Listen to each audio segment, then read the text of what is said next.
J'ai acheté un appartement en duplex dans une ville où, à mon avis, il y a un fort potentiel. Ce fort potentiel, il se trouve à Arras, ville dans le Nord-Pas-de-Calais, la ville d'ailleurs qui m'a apporté ma chère et tendre avec qui je me suis marié maintenant il y a 7 ans. En tout cas, un parcours exceptionnel puisque c'est quelque part une des villes dans lesquelles j'ai commencé à investir dans l'immobilier et actuellement, je me suis lancé dans une nouvelle stratégie, la stratégie des logements atypiques. Tu vas voir comment j'ai réussi, avec un seul appartement que j'ai acheté en dessous des 100 000 euros, à générer plusieurs milliers d'euros par mois. Et je ne te parle pas de revenus locatifs uniquement, je te parle de cash flow encaissé directement dans ma poche. Alors, pour l'instant, ce n'est que sur le papier puisque je viens d'acheter cet appartement.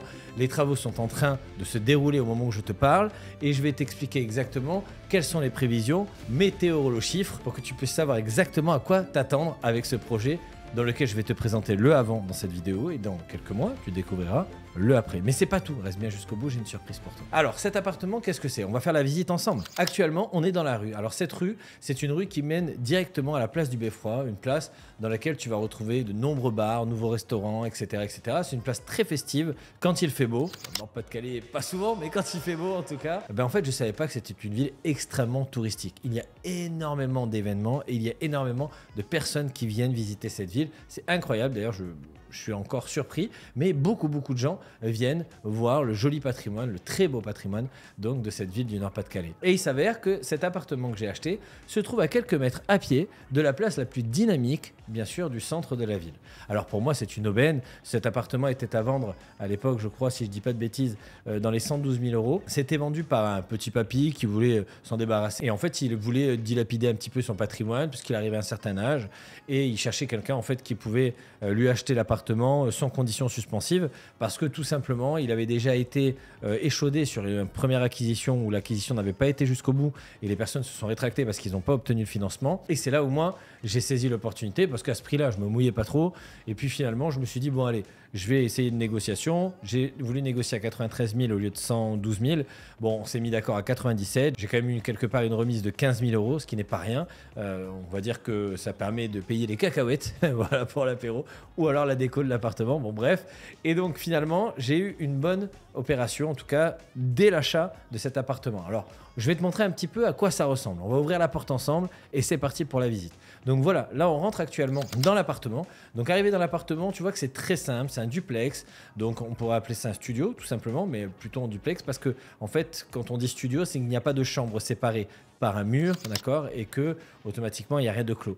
Là, en plus de ça, la petite chose qui change, c'est que c'est un duplex, c'est-à-dire qu'il y a un premier, on va dire un rez-de-chaussée, un premier étage au sein du même appartement. Donc voilà pourquoi on appelle ça un duplex. Alors moi, j'ai vu tout de suite le potentiel parce que je me suis dit, waouh, grande hauteur sous plafond, grande huisserie.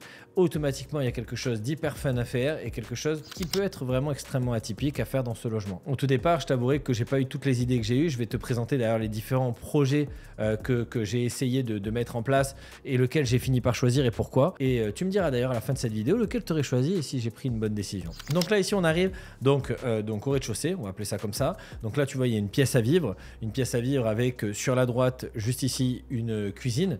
Donc bien sûr, dans son jus, hein, on l'entend bien. De grandes huisseries qui partent d'en bas de l'appartement jusqu'en haut, qui permettent d'avoir un puits de lumière assez conséquent. Après, rien d'autre à dire. Après, un magnifique escalier qui va être changé lui aussi également. Et puis quand on est effectivement en bas, on se rend compte qu'en haut, c'est très lumineux puisque forcément, on n'a pas de plancher, on n'a pas d'ouverture, enfin, on n'a pas de plancher qui vient obscurcir donc notre vue. Alors maintenant, on va monter à l'escalier. Une fois que tu montes l'escalier, tu vas voir en face de toi, tu as la salle de bain. Donc dans cette salle de bain, tu vas avoir le toilette, la baignoire. Donc tout cela, bien sûr, je vais raser, je vais tout enlever. Quand on se tourne vers la droite, on peut voir qu'il y a un espace qui pourrait servir en tout cas de chambre ou voilà, de mettre un lit. Il y a déjà une armoire présente. Je pense qu'ils avaient mis leur lit ici et après on aurait pu faire du rangement. Bon, là c'est pareil, je vais tout raser.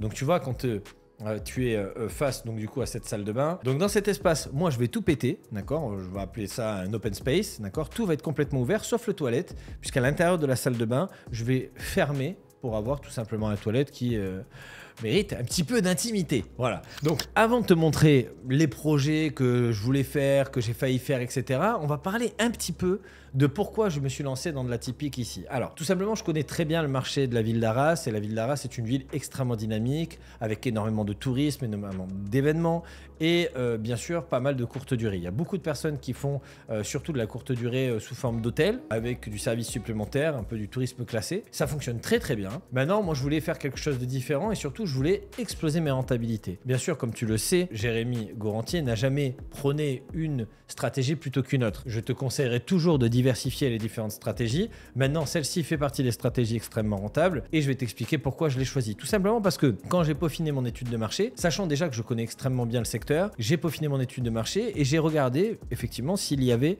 des logements un petit peu insolites, atypiques, love room, etc. Je me suis rendu compte déjà premièrement qu'il y en avait très très peu dans le secteur, voire pas du tout sur Arras, et que dans les villes aux alentours, dans des villes paumées, quoi, enfin je ne citerai pas les noms, voilà, pour pas faire de mal à certains nordistes qui doivent habiter dans ces villes-là, des villes paumées, je me suis retrouvé en fait avec des love rooms qui étaient loués entre 200 et 300 euros la nuit. Une fois, je veux bien, mais finalement j'ai réussi à trouver 7 à 8 voire 9 love rooms, logements atypiques ou logements avec balnéo, etc. qui étaient aux alentours entre 150 et 300 euros la nuit. 150, c'est pour ceux qui ont mis juste une baignoire à remous, et au-dessus des 200 euros, tous ceux qui ont fait un petit peu plus de déco, qui ont fait des choses plus poussées. Et donc là, je me suis dit, il y a un coup à jouer. Donc j'ai peaufiné mon étude de marché, j'ai vérifié, j'ai regardé le nombre de nuitées avec certains outils, etc. Une fois que j'ai pu voir qu'il y avait vraiment une demande, qu'il y avait réellement un marché, je me suis dit, allez, let's go. C'est parti. Quand tu veux faire ce type de logement, je te conseille vivement d'être entouré d'une ou d'un professionnel en décoration, en plan, etc.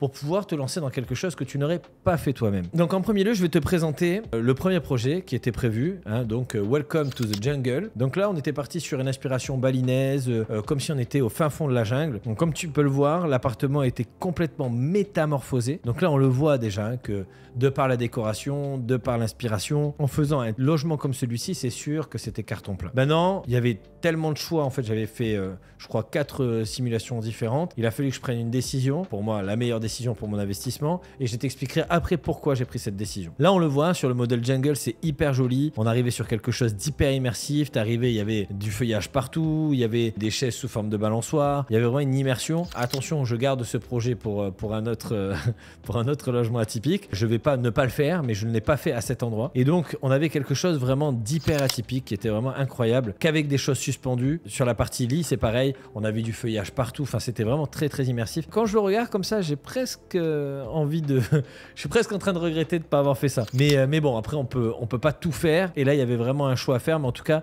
l'immersion était au rendez-vous. Le but, bien sûr, d'un logement atypique, quand les personnes viennent, alors là on a la chance, puisque le logement atypique n'est pas fait dans une ville fantôme, on a la chance d'avoir à la fois une expérience à l'intérieur du logement et à l'extérieur du logement. Mais généralement, quand tu fais ce type de bien extrêmement poussé, tu as besoin de le faire surtout dans... Alors quand je dis surtout, tu peux le faire partout, mais en tout cas là où il ne faut pas se rater, c'est surtout quand tu le fais dans des villes fantômes où les gens ne peuvent vivre l'expérience qu'à l'intérieur du logement. Là, si tu veux, les personnes ils louent, même s'il n'y a pas tout ça, ils louent quand même parce qu'il y a beaucoup de choses à faire dans cette ville, énormément de choses à visiter, et donc automatiquement, même sans ça, ils viennent quand même. Ensuite, il y avait la deuxième version, la version colorful. Donc là, on était parti dans un style rétro, années 70, voilà. J'aurais même peut-être accroché des patins à roulettes, tu vois, sur le mur. Tu vois un petit peu le côté fun. Donc voilà, donc là, on était parti dans le mode colorful. Donc là, vraiment, tout était extrêmement coloré. On avait un style vraiment rétro. C'était vraiment, vraiment cool. Maintenant, encore une fois, sur cet appartement-là, il a fallu faire un choix, même si je pense qu'il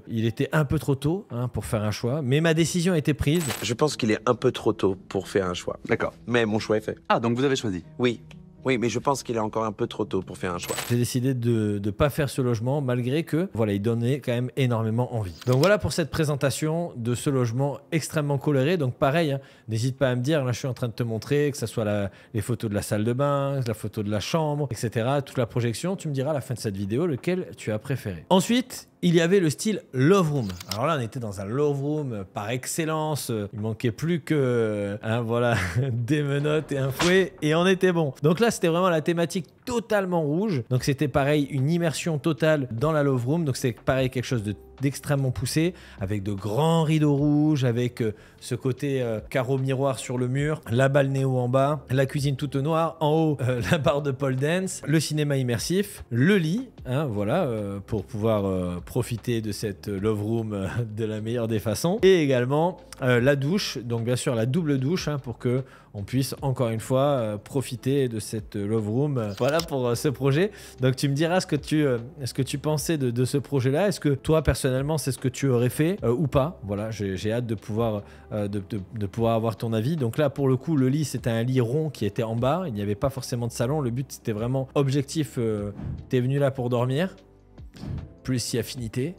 Voilà. Et en haut, après, tu avais de quoi regarder ton film, etc. Je trouve que le concept était cool. C'était vraiment très, très joli. Mais encore une fois, je suis pas sûr que c'était ce qu'il fallait pour ce type d'endroit. Avant de te présenter celui que j'ai choisi, je vais t'expliquer quelques petites choses que j'ai fait qui m'ont permis de gagner tout de suite à peu près 32 000 euros de plus-value sur mon appartement. Alors, 32 000 euros moins mon investissement, mais je vais t'expliquer comment. J'ai acheté cet appartement 97 000 euros. Il était à 112 000 euros, donc je l'ai négocié. J'ai gagné 15 000 euros. Il faut savoir que sur le secteur d'Arras, la ville, le prix au mètre carré de la ville, à cet endroit-là, on est à peu près dans les 3 000 euros, d'accord, 2009, 3005, mais on va dire 3 000 euros de moyenne du prix du mètre carré à l'acquisition. Et donc, automatiquement, on va repartir dans l'appartement. Je vais te montrer quelque chose d'essentiel. Quand on arrive dans l'appartement, regarde, tu vois ce vide, quand je suis en haut et que je regarde en bas, ce vide, c'est un vide pour moi inexploité. C'est un vide qui se doit d'être exploité. Je me dis, en fait, si j'arrive à rattraper cette surface perdue, qui sert actuellement de faire un duplex, hein, d'accord? Mais si j'arrive à la rattraper, je peux faire une plus-value parce qu'il y a 12 mètres carrés. Si je récupère 12 mètres carrés à 3 000 euros,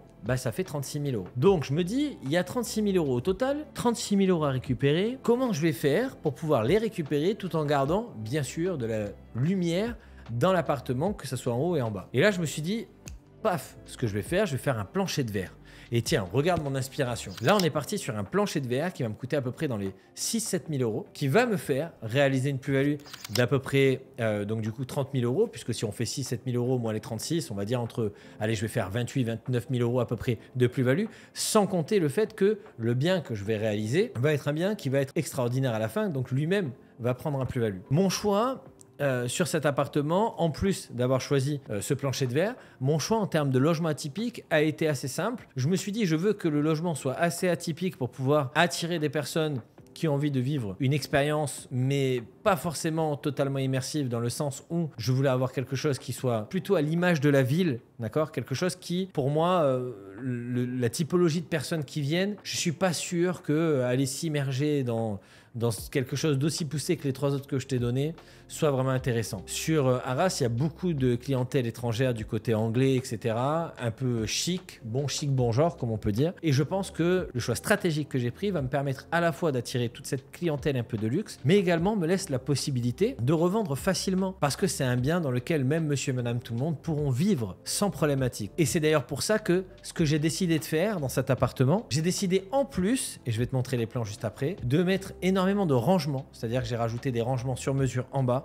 j'ai rajouté tout un placard sur mesure en haut, pour qu'en fait, demain, si je décide de revendre, je puisse revendre ce bien avec une plus-value, parce que potentiellement, le couple qui est en train de se lancer, en train de se mettre en couple, pourra se projeter immédiatement dans cet appartement, où il verra du confort, où il verra quelque chose de classe, de soigné, et surtout, moi, je verrai une énorme plus-value, hein, forcément, que je vais me mettre dans la poche, parce que je pourrai revendre facilement à beaucoup plus de personnes. Au lieu de toucher uniquement une clientèle d'investisseurs qui vont acheter le produit pour le mettre en location, je touche également une clientèle forcément qui souhaiterait vivre dedans et qui a les moyens de le faire. Avant de te donner le montant, les chiffres, combien je vais gagner avec cet appartement, je vais maintenant te présenter qu'est-ce que j'ai décidé de faire dans ce logement. Dans ce logement, j'ai choisi le moodboard de luxe. Donc j'ai choisi plutôt d'aller chercher cette clientèle dans le luxe, cette clientèle soignée, cette clientèle british qui se déplace énormément donc du coup chez nous, mais également de toucher le couple, n'importe lequel, qui souhaiterait avoir quelque chose qui soit chaleureux, qui soit voilà, qui sorte un petit peu du commun avec quelque chose de classe, de soigné. Et regarde ce que j'ai décidé de faire. Donc du coup, quand on arrive dans le salon, j'ai décidé par exemple de mettre une cheminée à l'éthanol pour avoir cette flamme qui permet de ramener voilà, le côté chaleureux, le côté cosy, pour pouvoir encore une fois rappeler que ce petit moment dans le Nord-Pas-de-Calais, quand il fait très très froid, cette petite cheminée pour moi aura tout intérêt à être allumée et rajouterait un petit brin de magie à la soirée des amoureux. Et donc du coup, j'ai installé ceci comme suit. Il y a quand même une table pour pouvoir manger. J'ai fait également, j'ai installé un grand tableau donc au-dessus de la table. Sur la droite, tu vois la cuisine qui est petite mais minimaliste et suffisante pour accueillir des voyageurs qui souhaitent donc passer la nuit. De l'autre côté, quand on se retourne, on va voir que juste à côté de la porte, j'ai exploité tout le pan de mur de la porte d'entrée jusqu'à la cuisine où j'ai fait un énorme placard avec beaucoup de rangements pour que les voyageurs puissent ranger leurs affaires, etc., etc. Ensuite, tu vois de l'autre côté, toujours sur ce, on va revenir sur le côté cheminée, éthanol, etc. On voit ce côté bois que j'ai utilisé d'ailleurs d'un côté comme de l'autre. On regardera au niveau de l'escalier. Mais ce côté bois qu'on a fait monter jusqu'en haut pour rajouter encore de la chaleur, qui fait un rappel quand on se retourne de l'autre côté, du côté escalier qui lui a été remplacé aussi. Ces tasseaux de bois qui montent de bas jusqu'en haut pour maintenant rajouter de la profondeur justement à ce logement et rappeler qu'il y a une surface supplémentaire au-dessus. Et bien sûr, quand on monte l'escalier, c'est la transformation totale. Déjà, premièrement, le fait qu'on ait exploité la surface perdue avec un plancher de verre, ça ramène un cachet extraordinaire. Pour les personnes qui utilisent une love room, je me suis dit, admettons, tu fais le petit déjeuner et t'as ta femme qui est en train de se balader sur le plancher de verre. Je sais pas, voilà. Ça peut être sympa à regarder pour ceux qui veulent vivre une expérience dans une love room. Donc je me suis dit, pourquoi pas faire ce genre de choses, et je pense que ça sera utilisé à bon escient. Et donc du coup, quand on arrive en haut, on se rend compte qu'il y a une métamorphose totale de l'espace. Déjà, on va rester sur la gauche, juste en haut de l'escalier, on va avoir l'évier, donc pour pouvoir se brosser les dents, se préparer, se faire beau ou belle avec un grand miroir. Quand on rentre dans la salle de bain, j'ai installé une douche sur le côté, donc une simple douche qui suffira. Le but est que les personnes aillent dans la balnéo, mais qu'ils aient également la possibilité de se doucher s'ils souhaitent. Le toilette qui est bien sûr fermé. Quand tu vois au niveau de la salle de bain avec cette couleur rouge qui rappelle quand même la love room, avec cet évier blanc qui fait ressortir ce côté classe, somptueux, etc. Ces miroirs dorés. Enfin, tu vois que tout a été choisi à la perfection pour vraiment faire vivre une immersion totale. On a sur le côté cette énorme baignoire balnéo qui va permettre de se poser, de vivre un moment spécial en amoureux. Alors des choses qui ont été faites sur les plans, je ne sais pas si on les verra au moment de cette vidéo, mais qui ont été modifiées en tout cas, c'est d'avoir la possibilité en fait de surélever un petit peu la baignoire pour la poser en fait sur un socle, pour avoir des LED autour qui font marquer les espaces. De l'autre côté, juste à côté, on a un énorme lit de 2 mètres de large qui permet d'avoir en fait quelque chose d'hyper confortable, lit king size, avec un matelas de 24 ou 26 cm, quelque chose voilà, de très très confortable, avec des tasses au bois qui partent sur tout le mur et qui remontent en prolongement avec des LED partout où on pourra allumer et éteindre tous les tasseaux, quelque chose de somptueux, vraiment extraordinaire. Juste en face, on voit qu'il y a donc du coup encore du rangement du placard sur le côté gauche. Et là, bien sûr, touche finale, c'est que déjà, premièrement, le lit est électrique. Donc, le but d'avoir un lit électrique, c'est de pouvoir se mettre en position assise dans le lit. Et là, tu vas me dire, mais pourquoi faire, Jérémy? Tout simplement parce que pour regarder l'écran de cinéma, c'est beaucoup mieux. Et en face, j'ai prévu d'avoir une toile déroulante qui va passer juste devant justement les placards. Donc, j'ai pu faire des placards derrière. La toile déroulante se déroule juste devant les placards, qui va me permettre aux voyageurs de pouvoir soit du lit, soit de la balnéo, ou soit l'un dans la balnéo, l'autre dans le lit, peu importe, de regarder tous deux une direction, donc du coup de l'écran de cinéma, et de pouvoir kiffer justement l'expérience jusqu'au bout. Pour pouvoir parfaire encore cette expérience, qu'est-ce que j'ai fait? Bien sûr, j'ai fait installer du système Bose partout. Donc tu as des enceintes à côté de la balnéo, incrustées dans le mur. La même chose à côté du lit. Tu peux choisir à gauche ou à droite suivant à l'endroit où tu te situes pour pouvoir avoir l'expérience la plus immersive possible. Et donc après, ce n'est que du kiff. Il y a encore quelques petits détails que je t'ai pas parlé, mais je te montrerai à la fin, parce que franchement, il y a pas mal de petites choses supplémentaires qui permettent vraiment de faire la différence, et je te la redonnerai en détail au moment où l'appartement sera terminé. Alors, on va parler chiffres, on va parler argent. Donc en gros, j'ai acheté 97 000, donc on va arrondir à 106 000 avec les frais de notaire inclus. Et après, j'ai emprunté 160 000. Donc en gros, j'ai 54 000 € pour pouvoir réaliser cette love room. J'espère ne pas aller au bout de mon budget, c'est le but. Maintenant, j'ai préféré voir large parce qu'il y a toujours des petites surprises, il y a des choses que je veux rajouter aussi. Mais en gros, globalement, dans l'état actuel des choses, voici mes prévisions météorologiques. Combien ça va me rapporter dans ma poche? C'est très simple. Si on prend tout de suite en simulation avec les taux actuels, on va aller sur meilleur taux. Donc j'emprunte 160 000 €. Ok, donc j'ai emprunté sur 20 ans. Donc ça me revient sur 20 ans à 1 000 € par mois. Ok, donc j'ai un crédit de 1 000 € par mois. J'ai donc fait une prévision d'accord, de louer 250 € la nuitée. Si jamais je loue 250 € la nuitée, fois la moitié du mois, on va dire 50%, hein, d'accord, fois 15 jours, ça me fait 3 750 € par mois. Donc, j'ai un crédit de 1 000 €, je loue que la moitié du mois, c'est-à-dire 15 jours au lieu, bien sûr, de 30. Ça me rapporte au total, en brut, 2 750 € par mois. J'enlève les frais, les machins, les ci, les là. Je suis déjà minimum en net à 1 800 € dans ma poche. Seulement en louant la moitié du mois. Donc, je ne sais pas si tu te rends compte, pour un investissement de 160 000 €, pouvoir devenir rentier à presque 2 000 € par mois avec un seul investissement, c'est exactement ce que je vais réaliser avec ce bien. Chiffre à l'appui, tout en sachant que j'ai minimisé volontairement le nombre de nuitées, d'accord? Donc je suis parti, parce que là tu vas me dire, oui mais Jérémy, les gens ils louent pas tous les jours. Oui, à 250 € ils ne louent pas tous les jours. On va dire le vendredi, le samedi, le dimanche. Mais si tu rajoutes la semaine, au lieu de louer à 250, tu le mets à 150 ou à 120 € la nuitée, je te rassure qu'il y a des personnes qui vont profiter de ces offres-là pour venir aussi la semaine. Donc là, je me suis volontairement tiré une balle dans le pied. Dans le pire des cas, je fais 1 800 € net d'impôts dans ma poche. Minimum, avec un seul investissement. Tu veux devenir rentier immobilier avec un seul bien? Avec celui-ci, tu pourrais. Et c'est hyper simple de pouvoir le faire. Et encore, je te parle d'un logement atypique que j'ai payé quand même assez cher parce que je le fais dans une ville qui est dynamique, etc. Mais tu pourrais très bien le faire dans un trou du cul paumé n'importe où et gagner beaucoup plus d'argent puisque tu l'achèterais beaucoup moins cher au prix du mètre carré. Je t'en dis pas plus. Si tu veux découvrir comment faire pour investir dans les logements atypiques à moins de 100 000 € et devenir rentier dès le premier investissement, j'ai décidé de m'associer à Eliès qui est experte en logement atypique. Je t'invite en dessous de cette vidéo pour découvrir le parcours d'Elise, comment elle fait pour pouvoir générer plusieurs milliers d'euros grâce à ses love rooms. Des love rooms qu'elle a acheté, alors 3 francs 6 sous parce que c'est un garage qu'elle a transformé en machine à cash. Tu vas pouvoir rejoindre l'Instagram de Demoiselle Atypique. On a créé un programme qui s'appelle Demoiselle Atypique pour aller exploser tes rendements. Dans ce cas-là, tu vas dans le lien juste en dessous de cette vidéo. Et puis, let's go pour devenir toi aussi peut-être une demoiselle atypique ou un monsieur atypique, tout dépend. En tout cas, j'ai été ravi de te retrouver dans cette vidéo. J'ai hâte de pouvoir te retrouver de l'autre côté et je te dis à très vite chez Demoiselle Atypique.